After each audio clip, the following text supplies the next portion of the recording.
Hello guys, എല്ലാവർക്കും happy Vishu. അപ്പോൾ അമ്മൂമ്മ എന്നെ കണി കാണാൻ കൊണ്ടുവരാണ്. അപ്പോൾ ഞാൻ കണി കണ്ടു. അത് കഴിഞ്ഞിട്ട് അനിയത്തിനും കൊണ്ടുവന്നിട്ട് അവളും കണി കണ്ടു. അത് നിങ്ങൾ പടക്കം പൊട്ടിക്കുകയാണ്. ഫസ്റ്റ് സ്റ്റാർട്ട് ചെയ്ത് തന്നെ ഞാൻ പൂത്തിരിയില്ലായിരുന്നു. അത് കഴിഞ്ഞിട്ട് പൊട്ടുന്ന ഐറ്റംസൊക്കെ ഞാൻ തന്നെ വീട്ടിൽ പൊട്ടിക്കുക. അപ്പോൾ ഓലപ്പടക്കം ഞാൻ പൊട്ടിക്കും. ഫസ്റ്റ് ചീനിപ്പടക്കം പൊട്ടിച്ചു. അത് അത്രയ്ക്ക് നമുക്ക് തോന്നുന്നില്ല, നല്ല സൗണ്ടൊന്നും വരുന്നില്ല, അതിൽ അത്രയ്ക്ക് സുഖം ഉണ്ടായിരുന്നില്ല. അപ്പോൾ ഞാൻ ഓലപ്പടക്കം പൊട്ടിച്ചു. പിന്നെ ഇങ്ങനത്തെ വേഷം കിട്ടിയ ആൾക്കാർ വന്നിട്ടുണ്ടായിരുന്നു. സമയം ഇപ്പോൾ ഒരു 8:30 8:45 ഞാൻ അപ്പോഴും കുളിച്ചിട്ടൊന്നുമില്ല. അത് നമുക്ക് ഇനി അമ്പലത്തിൽ പോകണം. അപ്പോൾ വിഷുവൊക്കെ ആയിട്ട് നമ്മൾ രാവിലെ എണീറ്റ് നമ്മുടെ അടുത്ത് പറഞ്ഞു, അമ്മ നമുക്കിന്ന് അമ്പലത്തിൽ പോവാന്ന്. പക്ഷേ എൻ്റെ അമ്മ എന്താ പറഞ്ഞു, പോവാ വേണ്ടിട്ട് വീട്ടിലെ പണി ഫുള്ള് ഒരുക്കിയിട്ട് പോവാൻ വേണ്ടിട്ട് നിൽക്കുന്നത്. എനിക്കിപ്പോൾ സമയം 10:02. എനിക്ക് നല്ല ദേഷ്യമാണ്. കാര്യം വെച്ചാൽ നട അടച്ച നമ്മുടെ കാര്യം കഴിഞ്ഞു. എന്താ വെച്ചാൽ എനിക്കൊരു പ്ലാൻ ഉണ്ടായിരുന്നു, അമ്പലത്തിൽ പോകണം. കുറേ ആഗ്രഹിക്കുന്നു ആ അമ്പലത്തിൽ പോകണമെന്ന്. കൃഷ്ണൻ്റെ ഒരു അമ്പലമാണ് വീട്ടിൻ്റെ അടുത്ത്. ഈ അമ്മ കാരണം ഇപ്പോൾ സമയം 10:02 നട അടച്ചിട്ടുണ്ടാവുമോ എന്നറിയില്ല. അടച്ച് നമുക്ക് അമ്മനെ പിടിച്ച് കുത്താം.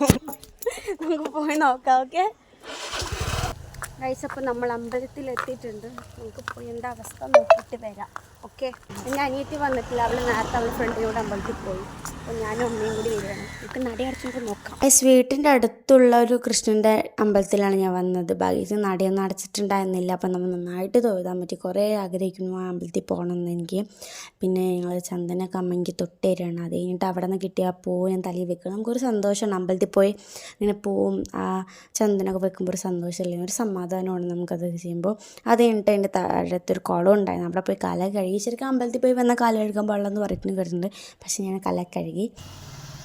ഗൈസ്, അപ്പോൾ അമ്പലമൊന്നും അടച്ചിട്ടില്ല കേട്ടോ. നമ്മൾ വന്നു തോന്നി അടിപൊളി ആഗ്രഹങ്ങൾ നടന്നു. നമുക്കിനി തിരിച്ച് കട എന്ന് പറഞ്ഞത് എൻ്റെ അമ്മയും അച്ഛനും കൂടി ഒരു ചെറിയ തട്ടുകട തുടങ്ങിയിട്ടുണ്ട്.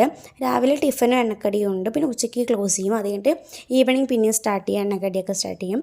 അപ്പോൾ അമ്മൂമ്മയും അപ്പൂപ്പനും വന്നിരിക്കുകയാണ്. അമ്മനെ വീട്ടിലിരുത്തിയത് കാരണം വെച്ചാൽ വീട്ടിൽ കുറച്ച് പണികളുണ്ടായിരുന്നു. അതൊക്കെ ചെയ്യാൻ വേണ്ടി അമ്മനെ ഇരുത്തിയിട്ട് ഇവർ രണ്ടുപേരും ഇങ്ങോട്ട് പോന്നു. ഇവർക്ക് കുറേ കടയുണ്ട് കേട്ടോ. അത് അമ്പാട് പറയും. ഇതിപ്പോൾ കറക്റ്റ് പ്ലേസ് എന്ന് പറയുന്നത് ഉദ്യാർമെന്നാണ്. അപ്പോൾ ഇവിടെ വേലയുണ്ട്. അപ്പോൾ അതിന് വേണ്ടി ഇന്നലെ വീഡിയോ ഇട്ടുണ്ടായിരുന്നു, തെർമാക്കോൾ മേടിച്ചതിൻ്റെ. അവിടെ വേലയുണ്ട്. അപ്പോൾ സോഡയൊക്കെ വെക്കാൻ വേണ്ടി മേടിച്ചതാണത്.